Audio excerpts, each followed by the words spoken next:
Welcome to Reformed Thinking. You know, um, if you break a bone, the whole process is pretty straightforward. Right, you just go to a doctor and you get an x-ray. Yeah, well, precisely. You look at the screen, and there is this jagged white line on a black background, and the doctor just points to it and says, there is the fracture. It is a very clean binary reality. The problem is visible and the solution is completely mechanical. Absolutely. When a physical structure fails, we have the tools to quantify the damage. We can prescribe a very specific, measurable remedy. And, the physical world offers us this comfort of categorization. We see the injury, we label it, and we just apply the splint. The anxiety of the unknown is mitigated by the certainty of the diagnosis. But consider the collapse of the soul. When you step into a season of severe distress, what historic writers often call the dark night of the soul, that whole diagnostic machinery just breaks down entirely. Yeah, it completely falls apart. You cannot point to an imaging screen and isolate the fracture in a human spirit. Right. The landscape of suffering is incredibly murky. You are dealing with an agony that evades medical language altogether. I mean, you know something is broken, but you cannot find the edges of it. And that lack of visibility creates an intense secondary trauma. It is the trauma of being unable to articulate your own ruin. When the soul is crushed under the weight of sustained affliction, the standard metrics we use to evaluate our well-being just stop producing intelligible data. The pain is comprehensive. And that brings us to the core mission for our deep dive today. We are analyzing a specific stack of sources centered on Charles Spurgeon's The Treasury of David. Oh, that is such a heavy, dense resource. It really is. And our focus is his exposition, the explanatory notes, and the homiletic hints concerning Psalm 142. The goal here is highly practical. We want to understand the mechanics of ordering our prayers during times of severe disorienting distress. Yeah. We're looking at David's experience as a structural framework for crying out to God when all human options have just evaporated. To grasp the gravity of this text, we really have to first establish the physical setting. David is hiding in a cave. Right. Historical consensus puts him in either the cave of Adullam or Engedi. Yeah, he is a fugitive. King Saul is actively hunting him with a massive military force, intent on his execution. The physical gloom of this subterranean space hangs over every single word of the text. But, as Spurgeon observes, there is a distinct light at the mouth of that cave. It is an environment of intense paradox. It really is. So as you listen today, picture your own current environment of isolation. Think about the specific crisis where your usual resources have failed you. We're going to map out a literal method for speaking to God when you're backed into a corner, sitting in the dark, and entirely out of options. The title of the psalm provides our first interpretive key. It is designated as a Masil of David. Masil. What does that signify for us? Well, the term Masil translates to a psalm of instruction. Matthew Henry points out that David learned these lessons on his knees in the dirt of the cave, and he recorded them with the specific intent of teaching others. So this is not just some private diary entry written for personal catharsis. No, not at all. It is a curriculum developed in total darkness, meant to train future generations in the discipline of suffering well. And the physical reality of that classroom is startling.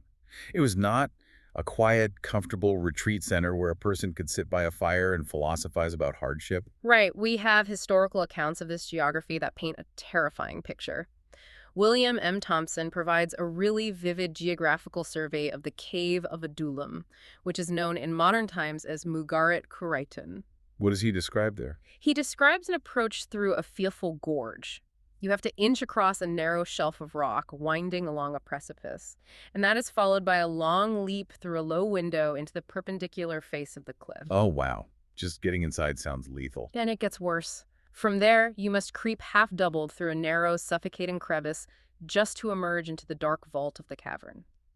Thompson notes that the damp darkness was so absolute that their collection of artificial lights could barely penetrate the gloom. Man creeping half-double through a crevice in the dark, wondering if armed soldiers are waiting outside. The claustrophobia would be paralyzing. But Thompson also makes a critical strategic observation about that space.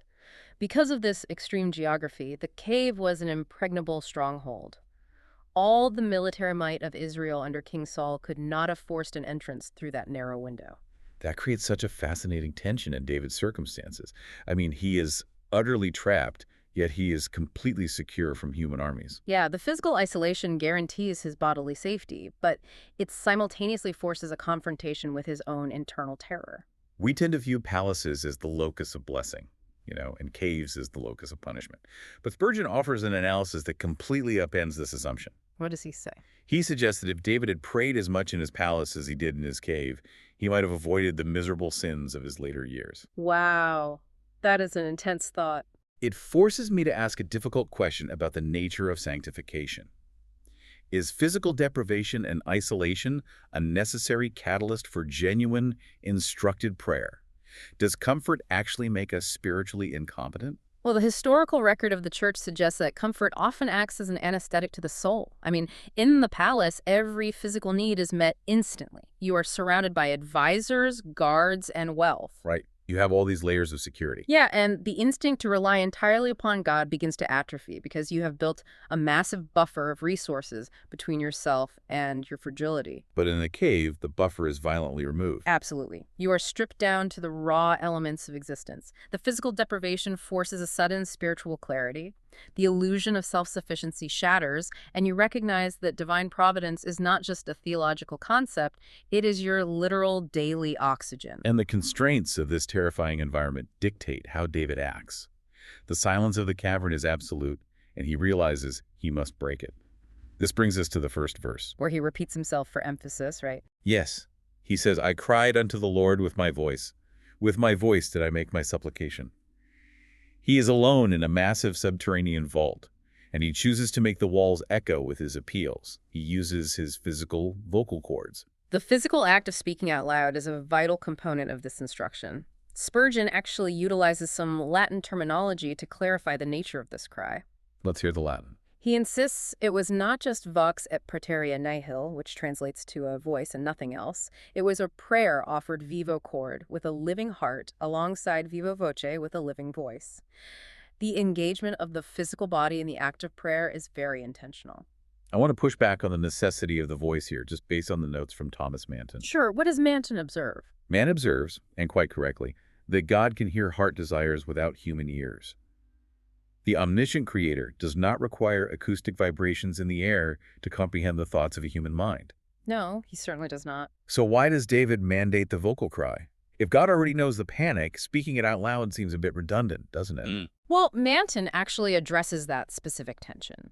He argues that the vehemency of human affections often requires an outward physical vent. Like a release valve. Well, spot on. You are not using your voice to inform God of new data. You are using your voice to process your own agony. Words in prayer excite the affections and provide a structured release for the internal pressure. Oh, that makes sense.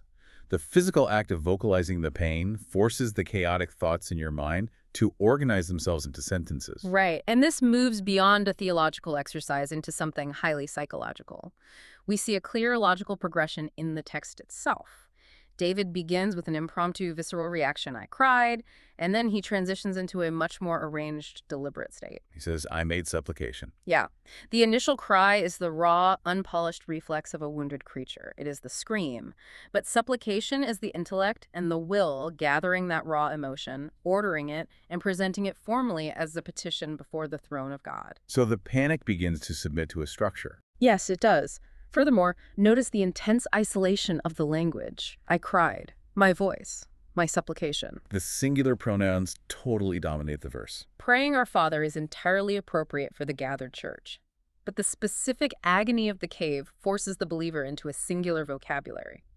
The distress is so acute that the communal aspect of faith recedes into the background. The relationship becomes fiercely individual. It echoes the isolation of Christ in Gethsemane, praying, let this cup pass from me. When you are suffocating in the dark, the prayer is stripped of all pluralities. It is just you and the Almighty. This physical vocalization leads directly into the instruction in verse 2. David says, I poured out my complaint before him. I showed before him my trouble. The internal meditation was filling his mind like a rising flood of bitter water. Spurgeon notes that David had to pour out the wormwood and the gall. He had to empty his heart of this fermenting mixture. The imagery of fermentation is so precise. If you seal a fermenting liquid in a jar, the internal pressure will eventually shatter the glass. Yeah, and the human mind operates under similar constraints. But we must draw a sharp line here regarding the nature of the complaint. The text demonstrates that David complains to God rather than complaining of God. That is a massive distinction. Complaining of God implies accusing the Creator of injustice or incompetence. It is sitting in judgment over the Almighty. Absolutely. Albert Barnes clarifies that complaint in this biblical context means meditating aloud on your ruined condition. You are hiding nothing. You are bringing the unfiltered reality of your suffering, the anger, the confusion, and the fear, directly to the sovereign. Right. You are not rebelling against his decrees. You are presenting the agonizing effects those decrees are having on your fragile frame. The commentator Samuel Lee adds another layer to this. He states that secret prayer requires particularity. Particularity means you must abandon vague generalities. Lee argues that you must name the exact wounds. You must describe your ragged condition in detail. You even name the specific individuals who are hunting you. A generic prayer like, "Lord, help me through this hard time," just does not empty the fermenting mixture. No, it does not. You must say, Lord, King Saul has mobilized an army to separate my head from my body. I am freezing in this cavern, my reputation is destroyed, and I am terrified of dying alone. Think about the process of organizing a terrifying, cluttered closet. If you open the door and just stare at the massive pile of debris, the chaos overwhelms your senses. The natural reaction is to slam the door and ignore it. Yeah, it is too much to look at all at once. But if you take every single item out of the closet, name it, and set it in a specific order on the floor, the terror evaporates. The pile is no longer a monster, it is just a collection of objects. We do not show our trouble to God to educate him. He built the closet. He knows every item inside it. We do this to secure our own relief. Right. By setting the sorrow in order through specific vocabulary, much of the psychological terror vanishes like a ghost exposed to daylight. That analogy captures the mechanism perfectly. The deliberate stating of trying facts removes the veil of mystery from the suffering. When pain is undefined, it feels infinite. When you define it, you establish its boundaries. You realize the suffering is finite and therefore it can be endured. But this raises a glaring issue regarding human behavior. Why are we so prone to pour out our detailed complaints to other human beings instead of bringing them to the only one who possesses the capacity to intervene? It is a strange reflex. When a crisis hits, the first instinct is often to pick up a phone, text a friend, or broadcast the grievance to an audience. Spurgeon makes a scathing observation about this. He notes that if we pour out our souls before men, we are likely to receive contempt from the proud, carelessness from the distracted, or at best, a flimsy false sympathy. We constantly choose the audience that offers the least actual relief. Human beings crave tangible, immediate validation. We want a person with physical skin and vocal cords to look at us and affirm our anger. The problem is that human sympathy is a severely limited resource. Your friends will eventually grow fatigued by your suffering. God, however, offers an audience chamber where the venting is heard by an infinite mind. You are trading an echo chamber of grievances for a throne room of actual solutions. Clearing the mental fog through vocal-specific prayer is an absolute necessity because internally, David is experiencing total paralysis. This brings us to verse 3, where we encounter his overwhelmed spirit. David writes, "When my spirit was overwhelmed within me, then thou knewest my path." We are analyzing the psychological collapse of a seasoned warrior here. This is the man who ran toward a Philistine giant. Yet here, his spirit sinks. He cannot keep himself upright. The Hebrew phrasing translated as overwhelmed carries immense weight. Christopher Wordsworth notes that the spirit, which is the highest faculty of human reason and resolve, falls heavily upon the soul like a swoon. The mind faints. Another translation describes the spirit as being muffled round with woe. Muffled round with woe. That paints a picture of complete sensory deprivation. The person cannot hear the voice of reason. They cannot see the logical next step. They are wrapped in a thick, suffocating blanket of trauma. When human judgment loses its equilibrium, the surrounding environment feels entirely chaotic. But the theological comfort embedded in this verse is absolute. What is the comfort there? When the human mind is drowning in confusion, the eternal mind of God remains perfectly clear. The believer is lost, but God knows the path. This directly addresses the theological problem of suffering. When a person is trapped in their own version of the cave, the suffering often feels random. It feels like the universe is just a chaotic collision of tragic events. E. Depressants comments on this by drawing a parallel to the life of Job. When inexplicable losses devastate a life, the individual feels cast into deep, churning waters. You tumble about helplessly in the dark. The natural human reaction is to interrogate the heavens. You ask, why was I smitten? Why did the singular thing that gave my life meaning get ripped away? And the secret of the Lord appears to be completely hidden. The logic of heaven is inaccessible to the person suffering on earth. But the text insists that this affliction is not random. It is meticulously measured. John Newton provides a perspective on this that shatters the concept of random suffering. He states that God observes your path, he actively appoints it, and he marks the degree of your trouble to a hair's breadth and its duration to a single minute. I have to pause on that claim. Measuring affliction to a hair's breadth in a minute. This sounds like a terrifying level of micromanagement from the divine. It is an intense thought. It implies that every ounce of agony in that cave was weighed on a scale before it was dispensed. Some might argue this makes God the author of evil, or at least a cruel taskmaster who enjoys watching his creatures squirm. How does the believer find comfort in the idea that the sovereign God orchestrated the very isolation that is crushing them? That is the dividing line between fatalism and providence. Fatalism says you are suffering because the universe is a cold machine grinding you into dust, and there is no purpose behind the pain. Right. Providence says you are suffering because a perfectly wise, perfectly just creator has measured out a specific trial designed to accomplish a necessary end.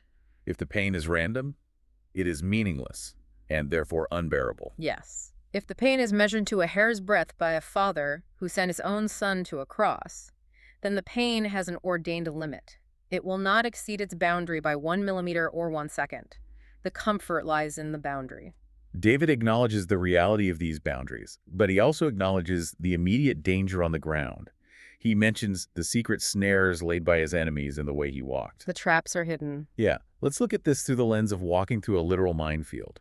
If you are walking through a field and your vision is completely obscured by a thick fog which represents the muffled spirit, and you know that lethal traps are buried in the dirt around you, relying on your own senses will result in your destruction. Your vision is compromised. Your judgment is impaired by panic. The only logical survival strategy is to rely on an omniscient guide who has an unobstructed overhead view of the entire field.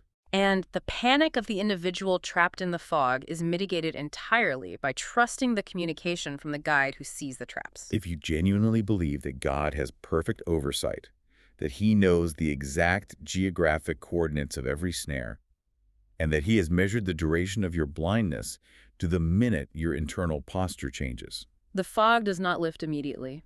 The fear does not vanish. But the panic subsides because you transfer the burden of navigation to the guide. You stop trying to guess where the landmines are, and you simply wait for the command on where to place your foot next. Despite this heavy theological truth, the human reflex is still to seek a physical companion in the fog.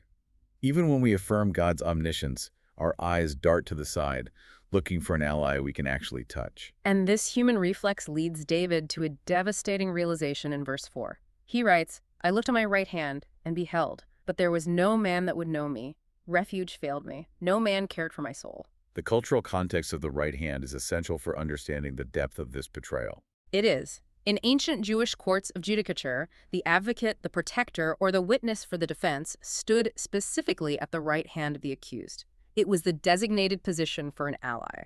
So David is not just glancing around randomly. He is looking specifically at the spot where a defender is legally and culturally obligated to stand. And he finds a total void. He looked steadily. He did not miss seeing a friend because he failed to scan the room. He looked, and the space was empty. That is brutal. But the text reveals an even more painful layer to this abandonment. It suggests a deliberate, calculated withdrawal by his peers. It is not that people failed to recognize him. It is that they would not know him. When a prominent individual loses their status, or when associating with them becomes politically or physically dangerous, the memories of their former friends become incredibly fragile. Yeah, it is willful ignorance. They chose amnesia to protect their own interests. Their failure to advocate for him was an active decision. They weighed the cost of friendship against the wrath of King Saul, and they chose their own safety. This active withdrawal of human support contrasts sharply with our modern digital illusions of connection. We possess devices that simulate constant companionship. We amass hundreds or thousands of digital acquaintances. But when a true crisis hits, when your reputation is under fire, or when you are facing a severe financial or medical collapse, how many people actually step into the courtroom and stand at your right hand? The text uses a chilling phrase. My place of flight had taken to flight. My refuge gave me a refusal. He is entirely isolated in no man's land. So evaluate this for me. Which inflicts a deeper psychological wound?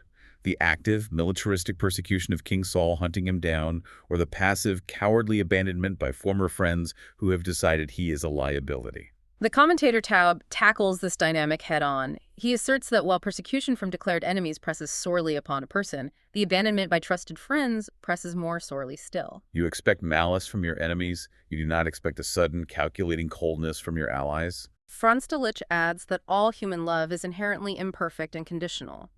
There are specific circumstances in life where this total isolation makes itself felt overpoweringly. The individual realizes, with terrifying clarity, that they are completely broken off from all created beings. The horizontal axis of human support has entirely collapsed. Broken off from all created beings. The sheer terror of that realization forces a radical change in trajectory. When the horizontal axis collapses, the only remaining direction is vertical. And this brings us to the climax of the psalm in verse 5. I cried unto thee, O Lord.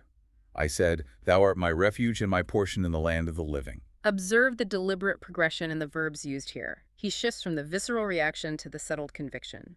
I cried represents the raw, desperate emotion of the cave. I said represents a calculated, intellectual, and theological declaration. The panic is crystallized into a legal claim, and he claims two highly specific attributes regarding God: refuge and portion. The distinction between these two concepts forms the theological bedrock of the entire text. It is one reality to claim God as a refuge. A refuge is a shelter from a raging storm. It is a bunker. It represents defensive protection from imminent death.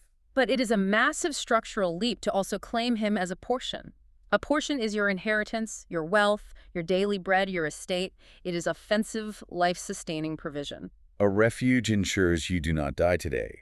A portion gives you a reason to wake up tomorrow. Precisely. The Puritan theologian Thomas Boston provides a rigorous, multifaceted breakdown of what is actually occurring when David makes this declaration, I said. What are Boston's points on this? Boston argues that this phrase implies 5 distinct sequential actions of the human will engaging in a covenant with God. First, it implies remembering the solemn transaction of originally claiming God. It is a deed that the soul refuses to forget, bringing a past vow into the present darkness. Yeah, it functions like a person looking at their marriage vow while standing in the middle of a brutal argument. You recall the initial transaction to ground you in the current chaos. What's the second action? Second, Boston says it means standing by the choice without a single regret.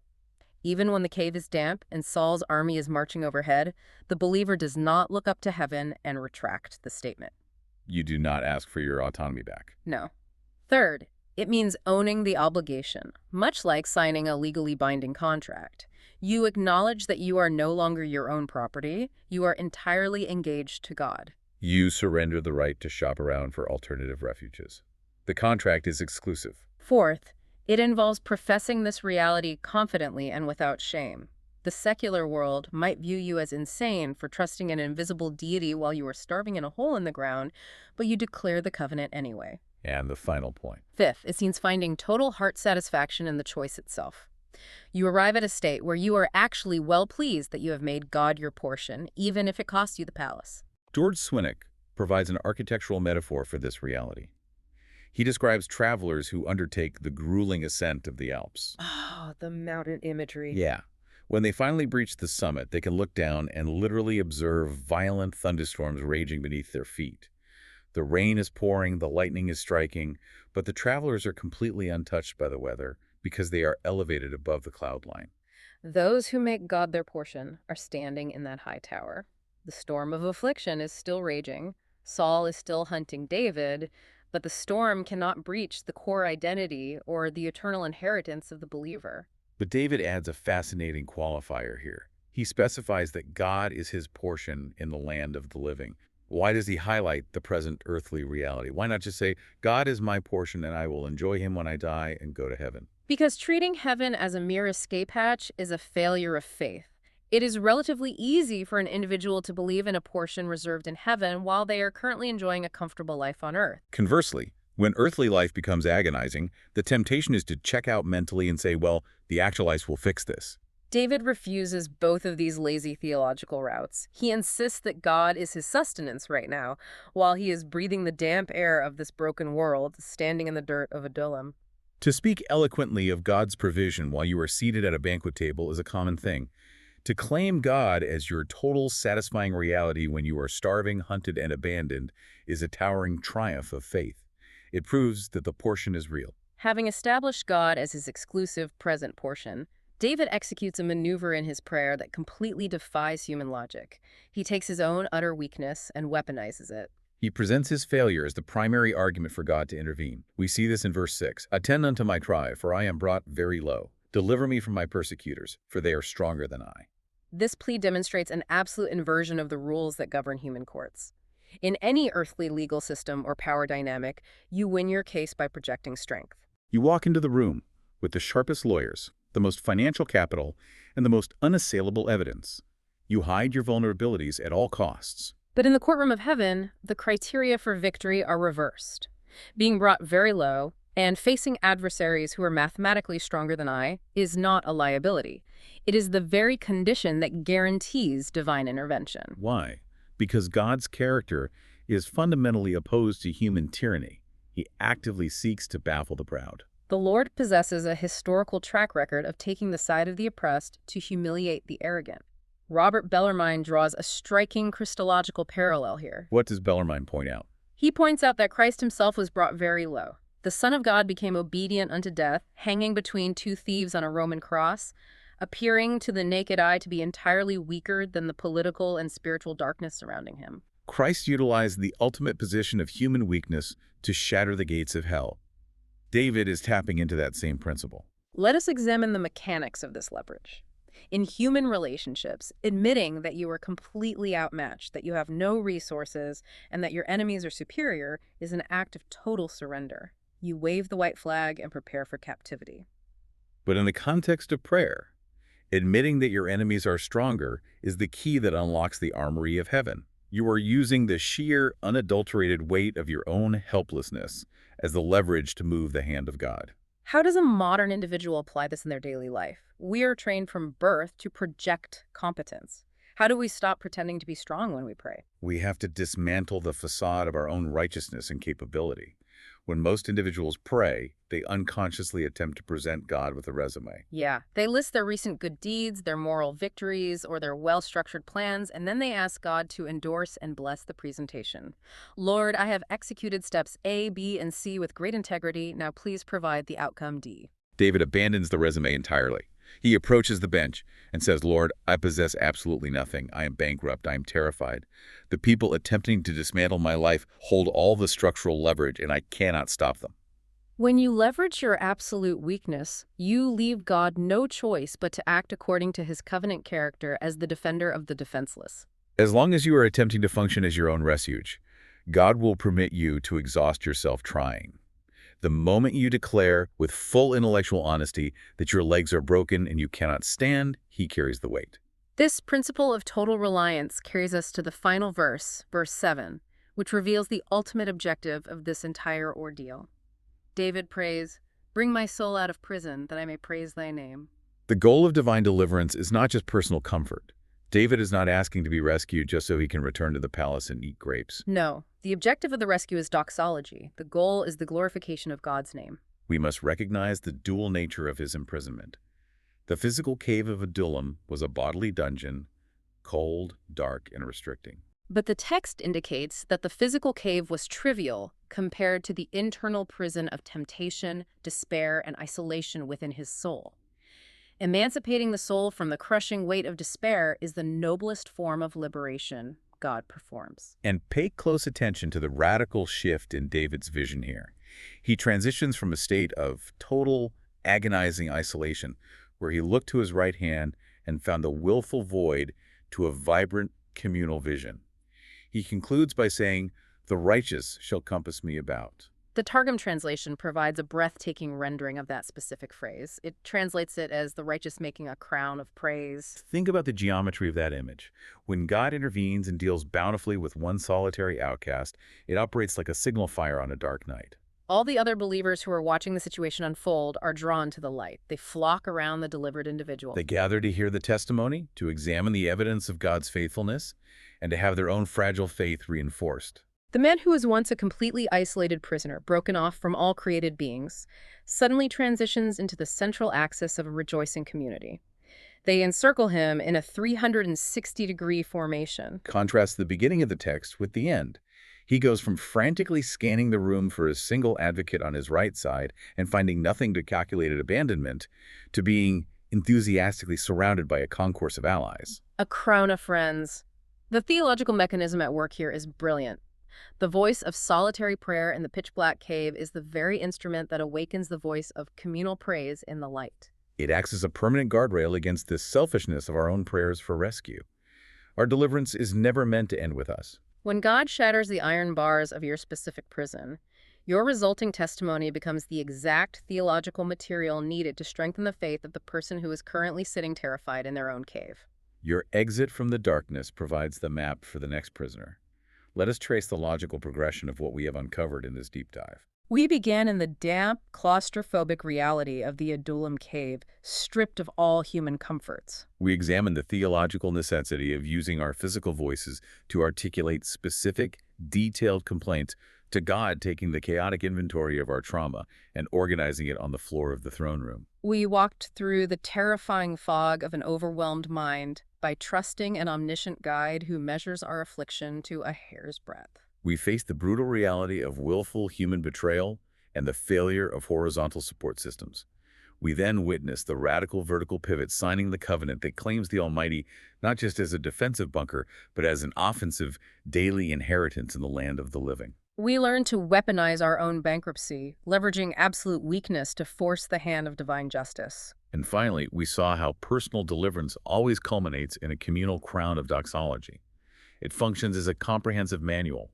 It dissects the anatomy of a lament that refuses to end in despair, forcing it instead to terminate in robust communal faith. That is the ultimate lesson of the cave. Which leaves us with a final thought for you to consider as we close. Look at the specific parameters of the prison you currently occupy. You know the walls. You know the silence. You've heard today that the primary theological reason to ask God to open the doors of that prison is so that you can add your voice to the choir praising His name. That is the chief end. So, if you were to pick up a pen and start drafting the lyrics of the song of praise you intend to sing upon your release, and you started writing it right now, while you are still sitting freezing in the dark, how would that act of anticipation alter the way you experience the shadows tonight? The diagnostic machinery might be broken. You may not be able to point to an X-ray and see the fracture in your spirit, but you do not need a perfect image of the wound when the great physician is already sitting in the dark room with you.